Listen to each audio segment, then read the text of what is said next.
বর্তমান সময়ের এমনই কিছু অন্ধবিশ্বাস যেগুলির আগের কারণ কিছু আলাদাই ছিল, কিন্তু এখন মানুষ আলাদাই কিছু ভেবে নিচ্ছে। আর লাস্টের অন্ধবিশ্বাস থেকে তো মানুষ হুদাও ভয় পায়। তো সবার প্রথমে রাতে ঝাড়ু দেওয়া যায় না ভাই, এই কথাটিও পুরনো দিন থেকে এসেছে। সেই সময় লাইট ইত্যাদি না থাকার কারণে রাতে ঝাড়ু দিলেই কখনো কখনো দামি দামি জিনিস, জুয়েলার্স ইত্যাদি ঝাড়ুর সঙ্গেই বাইরে বেরিয়ে যেত।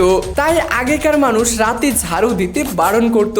আর এখন সেই কথা আস্তে আস্তে মডার্ন হয়ে গেছে, রাতে ঝাড়ু দিলে এটা হবে ওটা হবে। নেক্সট, বেচারি কালো বিড়াল।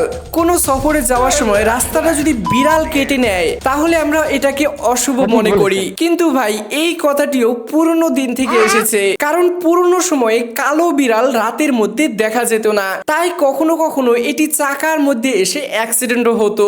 আর সেইখান থেকে আজকে এই কথা আস্তে আস্তে বিড়াল যদি রাস্তা কেটে নেয় তাহলে ওরে বাবা ভাই, বিড়াল রাস্তা কাটছে, আজকে যাওয়া যাবে না, আজকে কোনো অ্যাক্সিডেন্ট হতে পারে না, কোনো বিপদ হতে পারে। কিন্তু ভাই এই জিনিসটাও একটা শিরক, কারণ আল্লাহ তাআলা কোনো বিড়াল বা কোনো পশুকে সেই শক্তি দেয় নাই যে আপনার কোনো ক্ষতি করতে পারে। সব ধরনের বিপদ ভালো মন্দ সেই মহান আল্লাহ তাআলার তরফ থেকে আসে। তাই আল্লাহর কাছ থেকে তওবা করুন, এবং বিড়াল যদি একটা না হাজারটাও যদি রাস্তা কেটে যায় সেই রাস্তা দিয়ে যান। আল্লাহ তাআলা যদি না চায় তাহলে আপনার কিছুই হবে না।